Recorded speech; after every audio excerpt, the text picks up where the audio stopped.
మత్తయి సువార్త 11వ అధ్యాయము. యేసు తన 12 మంది శిష్యులకు ఆజ్ఞాపించుట చాలించిన తరువాత వారి పట్టణములలో బోధించుటకును ప్రకటించుటకును అక్కడ నుండి వెళ్ళిపోయెను.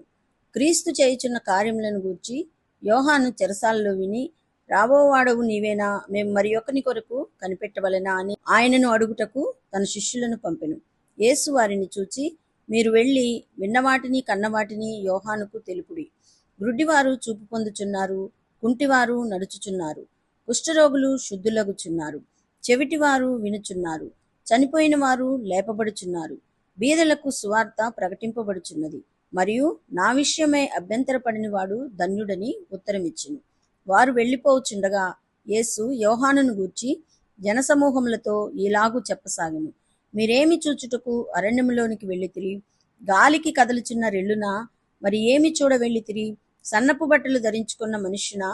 ఇదిగో, సన్నపు బట్టలు ధరించుకుని వారు రాజగృహములలో ఉందురు గదా. మరి ఏమి చూడ వెళ్ళితిరి? ప్రవక్తనా? అవును గాని ప్రవక్త కంటే గొప్పవాణిని అని మీతో చెప్పుచున్నాను.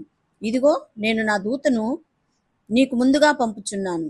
అతడు నీ ముందర నీ మార్గమును సిద్ధపరచును అని ఎవని గూర్చి వ్రాయబడినో అతడే ఈ యోహాను. స్త్రీలు కనిన వారిలో బాప్తిసమిచ్చు యోహాను కంటే గొప్పవాడు పుట్టలేదని నిశ్చయముగా మీతో చెప్పుచున్నాను. అయినను పరలోక రాజ్యములో అల్పుడైన వాడు అతని కంటే గొప్పవాడు. బాప్తిసమిచ్చు యోహాను దినములు మొదలుకొని ఇప్పటి వరకు పరలోక రాజ్యము బలాత్కారముగా పట్టబడుచున్నది, బలాత్కారులు దానిని ఆక్రమించుకొనుచున్నారు. యోహాను కాలము వరకు ప్రవక్తలందరూ ప్రవచించుచూ వచ్చిరి, ధర్మశాస్త్రము సహా ప్రవచించుచూ ఉండెను. ఈ సంగతి అంగీకరించుటకు మీకు మనస్సు ఉంటే రాబో ఏలియా ఇతడే. వినుటకు చెవులు గలవాడు వినుగాక. ఈ తరము వారిని దేనితో పోల్చుదును? సంత వీధులలో కూర్చునియుండి మీకు పిల్లన గ్రోవి ఊదితిమి గాని మీరు నాట్యమాడ రైతిరి, ప్రలాపించితిమి గాని మీరు రొమ్ము కొట్టుకొన రైతిరని తమ చెలికాండ్రతో చెప్పి పిలుపులాటలాడుకొను పిల్లకాయలను పోలియున్నారు. యోహాను తినకయు త్రాగకయు వచ్చెను గనుక వీడు దయ్యము పట్టిన వాడని వారనుచున్నారు. మనుష్య కుమారుడు తినుచును త్రాగుచును వచ్చెను గనుక ఇదిగో వీడు తిండిపోతును మద్యపానియు సుంకరులకును పాపులకును స్నేహితుడు అని వారు అనుచున్నారు. అయినను జ్ఞానము జ్ఞానమని దాని క్రియలను బట్టి తీర్పు పొందును అనెను. పిమ్మట ఏ ఏ పట్టణములలో ఆయన విస్తారమైన అద్భుతములు చేసెనో ఆ పట్టణముల వారు మారు మనసు పొందకపోవటం వలన ఆయన వారిని ఇట్లు గద్దింపసాగెను. అయ్యో కొరాజీనా, అయ్యో బెత్సైదా, మీ మధ్యను చేయబడిన అద్భుతములు తూరు సీదోను పట్టణములలో చేయబడిన ఎడల ఆ పట్టణముల వారు పూర్వమే గోనెపట్ట కట్టుకొని బూడిద వేసుకొని మారు మనసు పొందియుందురు. విమర్శ దినమందు మీ గతి కంటే తూరు సీదోను పట్టణముల వారి గతి ఓర్వతగినదై ఉండునని మీతో చెప్పుచున్నాను. కపెర్నహూమా, ఆకాశం మట్టునకు హెచ్చింపబడిదవా? నీవు పాతాళము వరకు దిగిపోయేదవు. నీలో చేయబడిన అద్భుతములు సొదొమలో చేయబడిన ఎడల అది నేటి వరకు నిలిచియుండును. విమర్శ దినమందు మీ గతి కంటే సొదొమ దేశపు వారి గతి ఓర్వతగినదై ఉండునని మీతో చెప్పుచున్నాను అనెను. ఆ సమయంన యేసు చెప్పినదేమనగా, తండ్రి, ఆకాశమునకును భూమికిని ప్రభువా, నీవు జ్ఞానులకును వివేకులకును ఈ సంగతులను మరుగు చేసి పసి బాలురకు బయలుపరిచినావని నిన్ను స్తుతించుచున్నాను.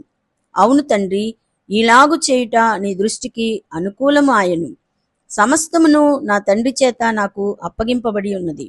తండ్రిగాక ఎవడును కుమారుని ఎరుగడు, కుమారుడుగాకను కుమారుడు ఎవనికి ఆయనను బయలుపరచ ఉద్దేశించినో వాడుగాకను మరి ఎవడును తండ్రిని ఎరుగడు.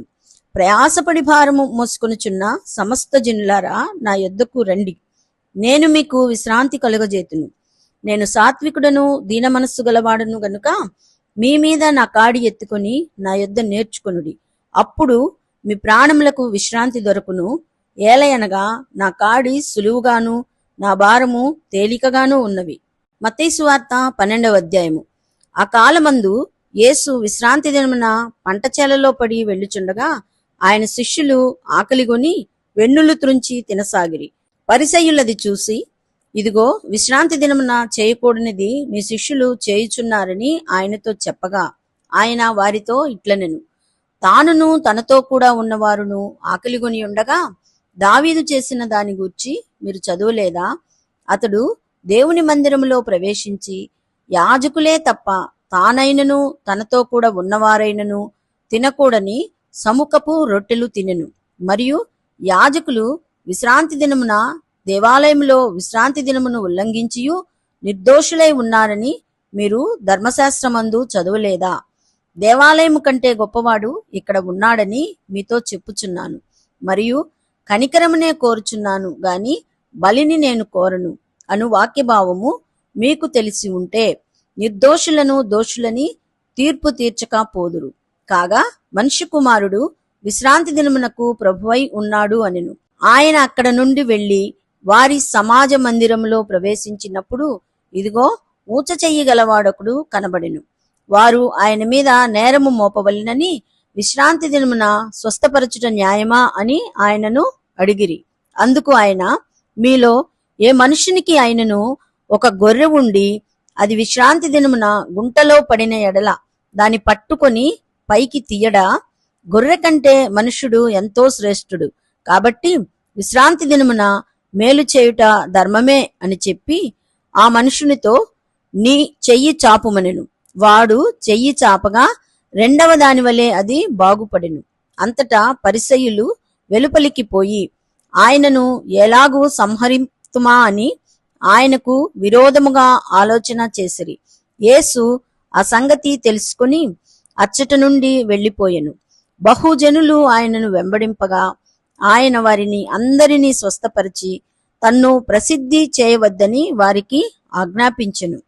ప్రవక్త అయిన యెషయా ద్వారా చెప్పినది నెరవేరునట్లు అలాగు జరిగెను.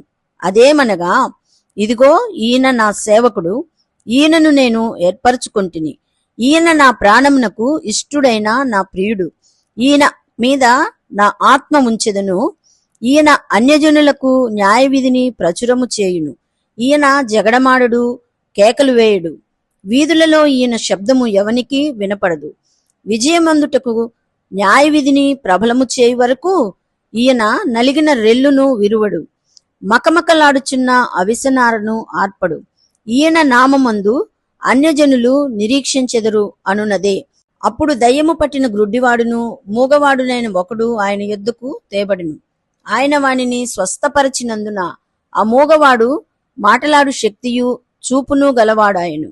అందుకు ప్రజలందరూ విస్మయముంది, ఈయన దావీదు కుమారుడు కాడా అని చెప్పుకొనుచుండిరి.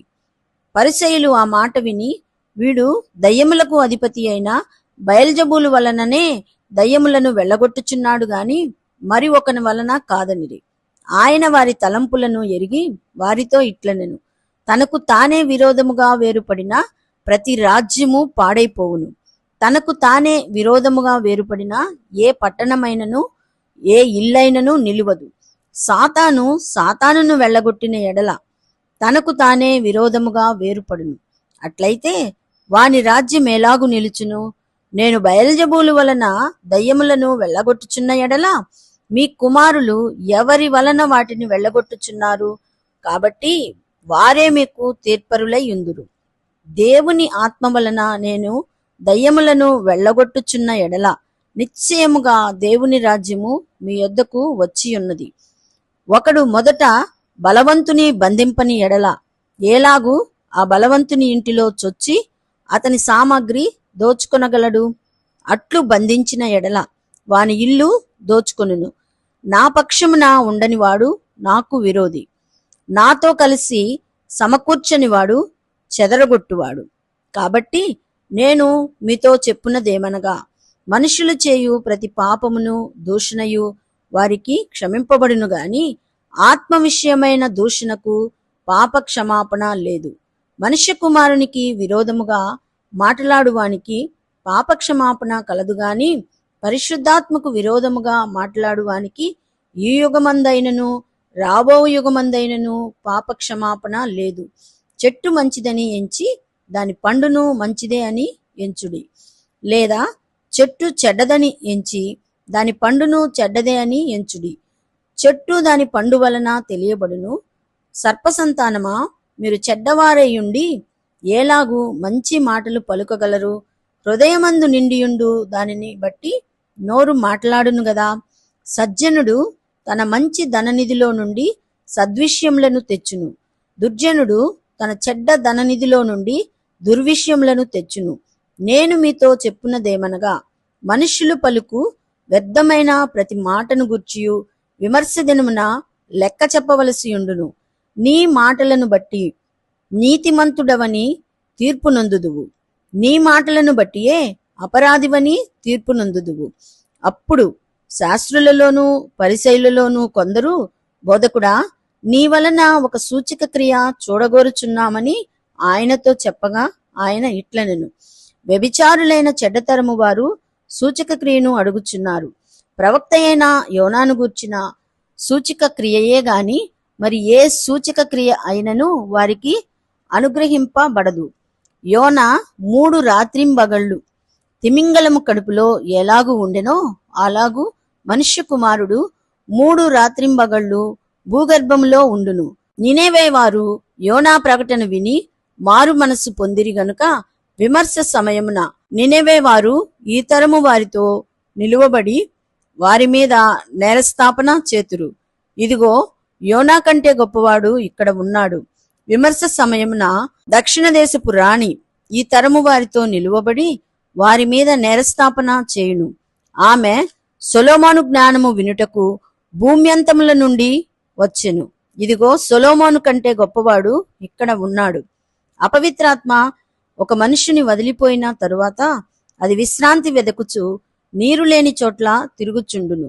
విశ్రాంతి దొరకనందున నేను వదిలి వచ్చిన నా ఇంటికి తిరిగి వెళ్ళుదును అనుకొని వచ్చి ఆ ఇంట ఎవరునూ లేక అది ఊడ్చి అమర్చియుండుట చూచి వెళ్ళి తనకంటే చెడ్డవైన మరి 7 దయ్యములను వెంటబెట్టుకొని వచ్చును. అవి దానిలో ప్రవేశించి అక్కడనే కాపురముండును.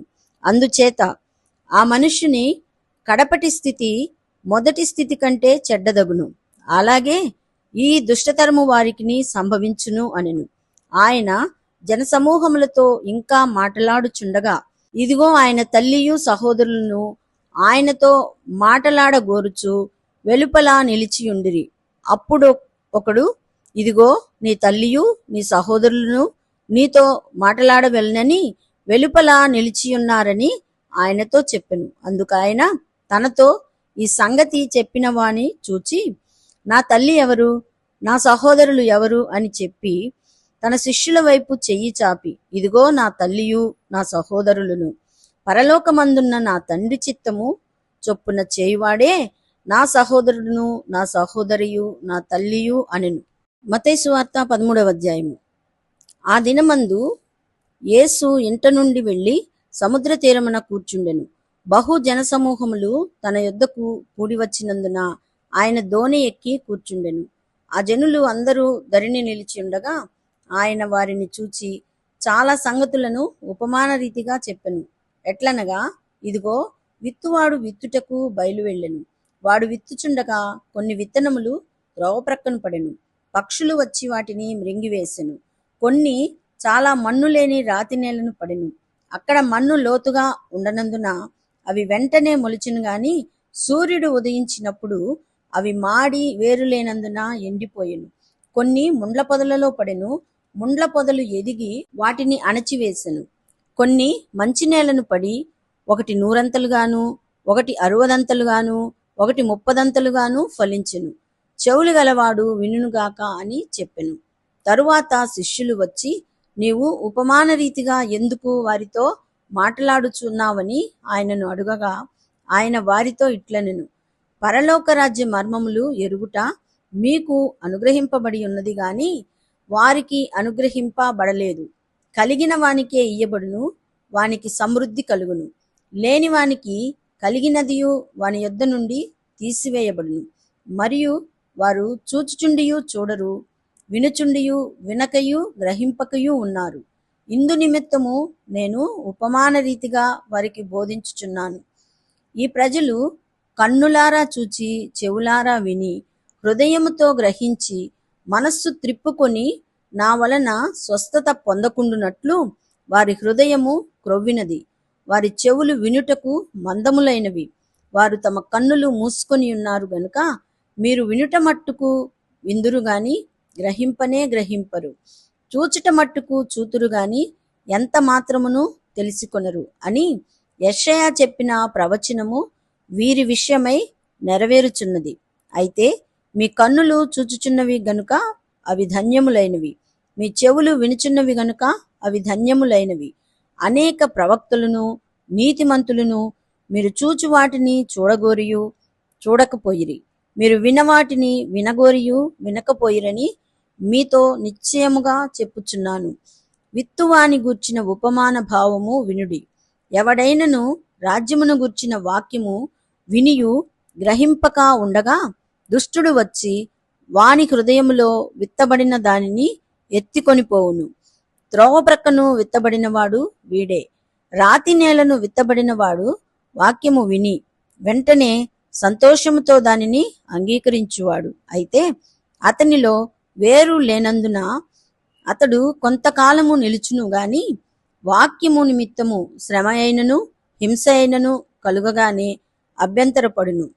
ముండ్ల పొదలలో విత్తబడినవాడు వాక్యము వినువాడే గాని ఐక విచారమును ధనమోహమును ఆ వాక్యమును అణచివేయును గనుక వాడు నిష్ఫలుడగును.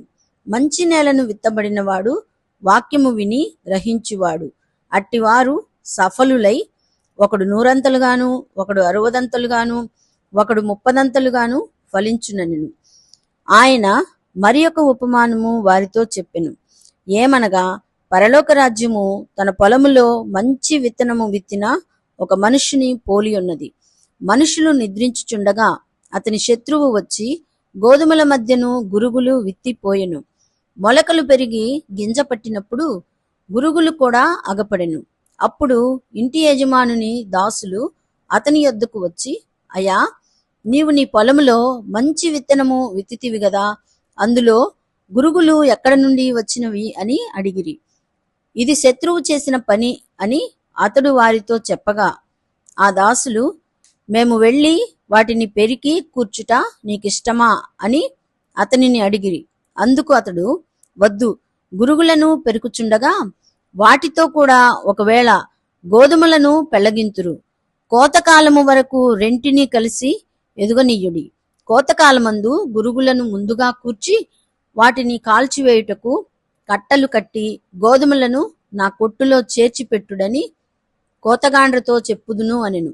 ఆయన మరి ఒక ఉపమానము వారితో చెప్పెను.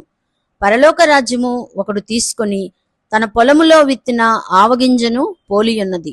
అది విత్తనములు అన్నిటిలో చిన్నదే గాని పెరిగినప్పుడు కూర మొక్కలన్నిటిలో పెద్దదై ఆకాశ పక్షులు వచ్చి దాని కొమ్మల యందు నివసించునంత చెట్టగును. ఆయన మరి ఒక ఉపమానము వారితో చెప్పెను. పరలోక రాజ్యము ఒక స్త్రీ తీసుకొని పిండి అంతయు పులిసి పొంగు వరకు 3 కుంచముల పిండిలో దాచిపెట్టిన పుల్లని పిండిని పోలియున్నది. నేను నా నోరు తెరచి ఉపమాన రీతిగా బోధించెదను. లోకము పుట్టినది మొదలుకొని మరుగు చేయబడిన సంగతులను తెలియజెప్పెదను అని ప్రవక్త చెప్పిన మాట నెరవేరునట్లు యేసు ఈ సంగతులు అన్నిటినీ జనసమూహములకు ఉపమాన రీతిగా బోధించెను. ఉపమానము లేక వారికేమియూ బోధింపలేదు. అప్పుడు ఆయన జనసమూహములను పంపివేసి ఇంటిలోనికి వెళ్ళగా ఆయన శిష్యులు ఆయన యొద్దకు వచ్చి, పొలములోని గురుగులను గూర్చిన ఉపమాన భావము మాకు తెలియజెప్పుమనిరి. అందుకు ఆయన ఇట్లనెను. మంచి విత్తనము విత్తువాడు మనుష్య కుమారుడు. పొలము లోకము. మంచి విత్తనములు రాజ్య సంబంధులు, గురుగులు దుష్టుని సంబంధులు. వాటిని విత్తిన శత్రువు అపవాది. కోత యుగ సమాప్తి. కోత కోయివారు దేవదూతలు. గురుగులు ఎలాగు కూర్చబడి అగ్నిలో కాల్చివేయబడినో అలాగే యుగ సమాప్తి యందు జరుగును. మనిషి కుమారుడు తన దూతలను పంపును. వారాయన రాజ్యములో నుండి ఆటంకములకు సకలమైన వాటిని దుర్నీతిపరులను సమకూర్చి అగ్నిగుండములో పడవేయుదురు. అక్కడ ఏడ్పును పండ్లు కొరుకుటయును ఉండును. అప్పుడు నీతిమంతులు తమ తండ్రి రాజ్యములో సూర్యుని వలె తేజరిల్లుదురు. చెవులు గలవాడు వినుగాక. పరలోక రాజ్యము పొలములో దాచబడిన ధనమును పోలియున్నది. ఒక మనుష్యుడు దాన్ని కనుగొని దాచిపెట్టి అది దొరికిన సంతోషముతో వెళ్లి తనకు కలిగినదంతయు అమ్మి ఆ పొలమును కొనును. మరియు పరలోక రాజ్యము మంచి ముత్యములను కొనవెదకుచున్న వర్తకుని పోలియున్నది. అతడు అమూల్యమైన ఒక ముత్యమును కనుగొని పోయి తనకు కలిగినదంతయు అమ్మి దాని కొనును. మరియు పరలోక రాజ్యము సముద్రములో వేయబడి నానా విధములైన చేపలను పట్టిన వలను పోలియున్నది. అది నిండినప్పుడు దానిని దరికి లాగి కూర్చుండి మంచి వాటిని గంపలలో చేర్చి చెడ్డవాటిని బయట పారవేయుదురు. అలాగే యుగ సమాప్తి యందు జరుగును. దేవదూతలు వచ్చి నీతిమంతులలో నుండి దుష్టులను వేరుపరచి వీరిని అగ్నిగుండములో పడవేయుదురు. అక్కడ ఏడ్పును పండ్లు కొరుకుటయును ఉండును. వీటినన్నిటినీ మీరు గ్రహించితిరా అని వారిని అడుగగా వారు గ్రహించితిమి అనిరి. ఆయన అందువలన పరలోక రాజ్యములో శిష్యుడుగా చేరిన ప్రతి శాస్త్రియు తన ధననిధిలో నుండి క్రొత్త పదార్థములను పాత పదార్థములను వెలుపలికి తెచ్చు ఇంటి యజమానిని పోలి ఉన్నాడని వారితో చెప్పెను. యేసు ఈ ఉపమానములు చెప్పి చాలించిన తరువాత ఆయన అక్కడ నుండి వెళ్లి స్వదేశమునకు వచ్చి సమాజ మందిరములలో వారికి బోధించుచుండెను. అందువలన వారు ఆశ్చర్యపడి ఈ జ్ఞానమును ఈ అద్భుతములను ఇతనికి ఎక్కడ నుండి వచ్చినవి? ఇతడు వడ్లవాణి కుమారుడు కాడా? ఇతని తల్లి పేరు మరియ కాదా? యాకోబు, యోసేపు, సీమోను, యూదా అనువారు ఇతని సహోదరులు కారా? ఇతని సోదరీమణులందరూ మనతోనే ఉన్నారు కారా? ఇతనికి ఈ కార్యములన్నీయు ఎక్కడ నుండి వచ్చినని చెప్పుకొని ఆయన విషయమై అభ్యంతరపడిరి. అయితే యేసు ప్రవక్త తన దేశములోను తన ఇంటను తప్ప మరి ఎక్కడనైనను ఘనహీనుడు కాడని వారితో చెప్పెను. వారి అవిశ్వాసమును బట్టి ఆయన అక్కడ అనేకమైన అద్భుతములు చేయలేదు. మత్తయి సువార్త 14వ అధ్యాయము. ఆ సమయమందు చతుర్థాధిపతి అయిన హేరోదు యేసును గూర్చిన సమాచారము విని, ఇతడు బాప్తిసమిచ్చు యోహాను, అతడు మృతులలో నుండి లేచియున్నాడు, అందువలననే అద్భుతములు అతని యందు క్రియారూపకములగుచున్నవని తన సేవకులతో చెప్పెను. ఏలయనగా నీవు నీ సోదరుడైన ఫిలిప్పు భార్యయగు హేరోదియను ఉంచుకొనుట న్యాయము కాదని యోహాను చెప్పగా, హేరోదు ఆమె నిమిత్తము యోహానును పట్టుకొని బంధించి చెరసాలలో వేయించి ఉండెను. అతడు ఇతని చంపగోరెను, కాని జనసమూహము ఇతనిని ప్రవక్త అని ఎంచినందున వారికి భయపడెను. అయితే హేరోదు జన్మ దినోత్సవము వచ్చినప్పుడు హేరోదియా కుమార్తె వారి మధ్య నాట్యము ఆడి హేరోదును సంతోషపరచును గనుక ఆమె ఏమి అడిగినను ఇచ్చెదను అని అతడు ప్రమాణపూర్వకముగా వాగ్దానము చేసెను. అప్పుడు ఆమె తన తల్లి చేత ప్రేరేపింపబడినదై బాప్తిస్మమిచ్చు యోహాను తలను ఇక్కడ పల్లెములో పెట్టి నాకు ఇప్పించుమని అడిగెను. రాజు దుఃఖపడినను తాను చేసిన ప్రమాణము నిమిత్తమును తనతో కూడా భోజనమునకు కూర్చున్న వారి నిమిత్తమును ఈయన ఆజ్ఞాపించి బంట్రౌతును పంపి చెరసాలలో యోహాను తల కొట్టించెను. వాడతని తల పల్లెములో పెట్టి తెచ్చి ఆ చిన్నదానికి ఇచ్చెను. ఆమె తన తల్లి యొద్దకు దాన్ని తీసుకొని వచ్చెను. అంతటా యోహాను శిష్యులు వచ్చి శవమును ఎత్తుకొని పోయి పాతిపెట్టి యేసునొద్దకు వచ్చి తెలియజేసిరి. యేసు ఆ సంగతి విని దోణి ఎక్కి అక్కడ నుండి అరణ్య ప్రదేశమునకు ఏకాంతముగా వెళ్ళెను. జనసమూహములు ఆ సంగతి విని పట్టణముల నుండి కాలినడకను ఆయన వెంట వెళ్ళిరి. ఆయన వచ్చి ఆ గొప్ప సమూహమును చూచి వారి మీద కనికరపడి వారిలో రోగులైన వారిని స్వస్థపరచెను. సాయంకాలం అయినప్పుడు శిష్యులు ఆయన యొద్దకు వచ్చి, ఇది అరణ్య ప్రదేశము, ఇప్పటికే ప్రొద్దుపోయెను. ఈ జనులు గ్రామములలోనికి వెళ్ళి భోజన పదార్థములు కొనుక్కొనుటకై వారిని పంపివేయమని చెప్పిరి. యేసు వారు వెళ్ళనక్కరలేదు, మీరే వారికి భోజనము పెట్టుడని వారితో చెప్పగా, వారు ఇక్కడ మన యొద్ద 5 రొట్టెలను 2 చేపలను తప్ప మరేమీయూ లేదని ఆయనతో చెప్పిరి. అందుకు ఆయన, వాటిని నా యొద్దకు తెండని చెప్పి పచ్చిక మీద కూర్చుండుడని జనులకు ఆజ్ఞాపించి ఆ 5 రొట్టెలను 2 చేపలను పట్టుకొని ఆకాశము వైపు కన్నులెత్తి ఆశీర్వదించి ఆ రొట్టెలు విరిచి శిష్యులకు ఇచ్చెను.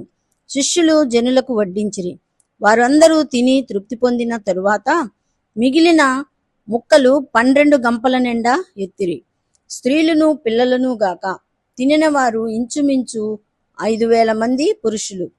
వెంటనే ఆ జనసమూహములను తాను పంపివేయునంతలో తన శిష్యులు దోణి ఎక్కి తనకంటే ముందుగా అద్దరికి వెళ్ళవలెనని ఆయన వారిని బలవంతము చేసును.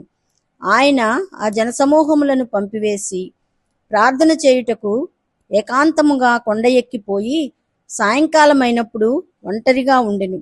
అప్పటికి ఆ దోణె దరికి దూరముగా ఉండగా గాలి ఎదురైనందున అలల వలన కొట్టబడుచుండెను. రాత్రి 4వ జామున ఆయన సముద్రము మీద నడుచుచు వారి యొద్దకు వచ్చెను. ఆయన సముద్రము మీద నడుచుట శిష్యులు చూచి తొందరపడి భూతమని చెప్పుకొని భయము చేత కేకలు వేసిరి. వెంటనే యేసు, ధైర్యము తెచ్చుకునుడి, నేనే, భయపడకుడని వారితో చెప్పగా, పేతురు, ప్రభువా, నీవే అయితే నీళ్ల మీద నడిచి నీ యొద్దకు వచ్చుటకు నాకు సెలవిమ్మని ఆయనతో అనెను. ఆయన రమ్మనగానే పేతురు దోణి దిగి యేసునొద్దకు వెళ్ళుటకు నీళ్ల మీద నడిచెను గాని గాలిని చూచి భయపడి మునిగిపోసాగి, ప్రభువా, నన్ను రక్షించుమని కేకలు వేసెను. వెంటనే యేసు చెయ్యి చాపి అతని పట్టుకొని, అల్పవిశ్వాసి, ఎందుకు సందేహపడితివని అతనితో చెప్పెను. వారు దోణి ఎక్కినప్పుడు గాలి అణిగెను. అంతటా దోణిలో ఉన్నవారు వచ్చి, నీవు నిజముగా దేవుని కుమారుడవని చెప్పి ఆయనకు మొక్కిరి. వారద్దరికి వెళ్లి గెన్నేసరెతు దేశమునకు వచ్చిరి. అక్కడ జనులు ఆయనను గుర్తుపట్టి చుట్టుపట్లనున్న ఆ ప్రదేశమంతటికి వర్తమానము పంపి రోగులనందరినీ ఆయన యొద్దకు తెప్పించి, వీరిని నీ వస్త్రపు చెంగు మాత్రము ముట్టనిమ్మని ఆయనను వేడుకొనిరి. ముట్టిన వారందరూ స్వస్థత నొందిరి. మత్తయి సువార్త 15వ అధ్యాయము. ఆ సమయమున యెరూషలేము నుండి శాస్త్రులను పరిసయ్యులను యేసునొద్దకు వచ్చి, నీ శిష్యులు చేతులు కడుగుకొనకుండా భోజనము చేయుచున్నారే, వారెందు నిమిత్తము పెద్దల పారంపర్యాచారమును అతిక్రమించుచున్నారని అడిగిరి. అందుకైన, మీరును మీ పారంపర్యాచారము నిమిత్తమై దేవుని ఆజ్ఞను ఎందుకు అతిక్రమించుచున్నారు? తల్లిదండ్రులను గనపరచుమనియు తండ్రినైనను తల్లినైనను దూషించువాడు తప్పక మరణము పొందవలెననియు దేవుడు సెలవిచ్చెను. మీరైతే ఒకడు తన తండ్రినైనను తల్లినైనను చూచి, నా వలన నీకేది ప్రయోజనమగునో అది దేవార్పితమని చెప్పిన ఎడల అతడు తన తండ్రినైనను తల్లినైనను ఘనపరచనక్కరలేదని చెప్పుచున్నారు. మీరు మీ పారంపర్యాచారము నిమిత్తమై దేవుని వాక్యమును నిరర్ధకము చేయుచున్నారు. వేషధారులారా, ఈ ప్రజలు తమ పెదవులతో నన్ను గనపరచుదురు గాని వారి హృదయము నాకు దూరముగా ఉన్నది. మనుషులు కల్పించిన పద్ధతులు దైవోపదేశములని బోధించుచు వారు నన్ను వ్యర్థముగా ఆరాధించుచున్నారు అని యెషయా మిమ్మును గూర్చి ప్రవచించిన మాట సరియే అని వారితో చెప్పి జనసమూహములను పిలిచి, మీరు విని గ్రహించుడి. నోట పడునది మనుషుని అపవిత్రపరచుదు గాని నోట నుండి వచ్చునదియే మనుషుని అపవిత్రపరచును అని వారితో చెప్పెను. అంతటా ఆయన శిష్యులు వచ్చి, పరిసయ్యులు ఆ మాట విని అభ్యంతరపడిరని నీకు తెలియనా అని ఆయనను అడుగగా, ఆయన, పరలోకమందున్న నా తండ్రి నాటని ప్రతి మొక్కయు పెళ్లగింపబడును. వారి జోలికి పోకుడి. వారు గ్రుడ్డివారయుండి గ్రుడ్డివారికి త్రోవ చూపువారు. గ్రుడ్డివాడు గ్రుడ్డివానికి త్రోవ చూపిన ఎడల వారిద్దరూ గుంటలో పడుదురు గదా అనెను. అందుకు పేతురు, ఈ ఉపమాన భావము మాకు తెలుపుమని ఆయనను అడుగగా, ఆయన, మీరును ఇంతవరకు అవివేకులై ఉన్నారా? నోటిలోనికి పోవునదంతయు కడుపులో పడి బహిర్భూమిలో విడవబడును గాని నోట నుండి బయటికి వచ్చినవి హృదయములో నుండి వచ్చును. ఇవే మనుషుని అపవిత్రపరచున్నవని మీరు గ్రహింపరా? దురాలోచనలు, నరహత్యలు, వ్యభిచారములు, వేశ్యాగమనములు, దొంగతనములు, అబద్ధ సాక్ష్యములు, దేవదూషణలు హృదయములో నుండియే వచ్చును. ఇవే మనుషుని అపవిత్రపరచును గాని చేతులు కడుగుకొనక భోజనము చేయుట. యేసు అక్కడ నుండి బయలుదేరి తూరు సీదోనుల ప్రాంతములకు వెళ్ళగా, ఇదిగో ఆ ప్రాంతముల నుండి కనాను స్త్రీ ఒకటి వచ్చి, ప్రభువా, దావీదు కుమారుడా, నన్ను కరుణింపుము, నా కుమార్తె దయ్యము పట్టి బహు బాధపడుచున్నదని కేకలు వేసెను. అందుకు ఆయన ఆమెతో ఒక్క మాట అయినను చెప్పలేదు. అప్పుడు ఆయన శిష్యులు వచ్చి, ఈమె మన వెంబడి వచ్చి కేకలు వేయుచున్నది గనుక ఈమెను పంపివేయుమని ఆయనను వేడుకొనగా, ఆయన ఇశ్రాయేలు ఇంటివారై నశించిన గొర్రెల యొద్దకే గాని మరి ఎవరి యొద్దకును నేను పంపబడలేదనెను. అయినను ఆమె వచ్చి ఆయనకు మ్రొక్కి, ప్రభువా, నాకు సహాయము చేయమని అడిగెను. అందుకు ఆయన పిల్లల రొట్టె తీసుకుని కుక్క పిల్లలకు వేయుట యుక్తము కాదని చెప్పగా, ఆమె నిజమే ప్రభువా, కుక్క పిల్లలు కూడా తమ యజమానుల బల్ల మీద నుండి పడు ముక్కలు తినును గదా అని చెప్పెను. అందుకు యేసు, అమ్మా, నీ విశ్వాసము గొప్పది, నీవు కోరినట్టే నీకు అవునుగాక అని ఆమెతో చెప్పెను. ఆ గడియలోనే ఆమె కుమార్తె స్వస్థత నొందెను. యేసు అక్కడ నుండి వెళ్లి గలిలయ సముద్ర తీరమునకు వచ్చి కొండెక్కి అక్కడ కూర్చుండగా బహు జన సమూహములు ఆయన యొద్దకు కుంటివారు, గ్రుడ్డివారు, మూగవారు, అంగహీనులు మొదలైన అనేకులను తీసుకొని వచ్చి ఆయన పాదముల వద్ద పడవేసిరి. ఆయన వారిని స్వస్థపరచెను.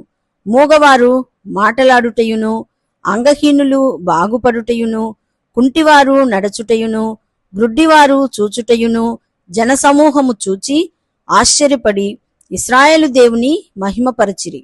అంతటా యేసు తన శిష్యులను పిలిచి, ఈ జనులు నేటికి 3 దినముల నుండి నా వద్ద ఉన్నారు. వారికి తినను ఏమీయూ లేదు గనుక వారి మీద కనికరపడుచున్నాను. వారు మార్గంలో మూర్ఛపోవుదురేమో అని వారిని ఉపవాసముతో పంపివేయుటకు నాకు మనస్సు లేదని వారితో చెప్పగా, ఆయన శిష్యులు ఇంత గొప్ప జనసమూహమును తృప్తిపరచుటకు కావలసిన రొట్టెలు అరణ్య ప్రదేశములో మనకు ఎక్కడ నుండి వచ్చునని ఆయనతో అనిరి. యేసు, మీ యొద్ద ఎన్ని రొట్టెలు ఉన్నవని వారిని అడుగగా, వారు 7 రొట్టెలను కొన్ని చిన్న చేపలను ఉన్నవని చెప్పిరి. అప్పుడు ఆయన నేల మీద కూర్చుండుడని జన సమూహమునకు ఆజ్ఞాపించి ఆ 7 రొట్టెలను ఆ చేపలను పట్టుకొని కృతజ్ఞతాస్తుతులు చెల్లించి వాటిని విరిచి తన శిష్యులకిచ్చెను. శిష్యులు జనసమూహమునకు వడ్డించిరి. వారందరూ తిని తృప్తి పొందిన మీదట మిగిలిన ముక్కలు 7 గంపల నిండా ఎత్తిరి. స్త్రీలును పిల్లలును గాక తినిన వారు 4,000 మంది పురుషులు. తరువాత ఆయన జనసమూహములను పంపివేసి దోణ ఎక్కి మగదాను ప్రాంతములకు వచ్చెను.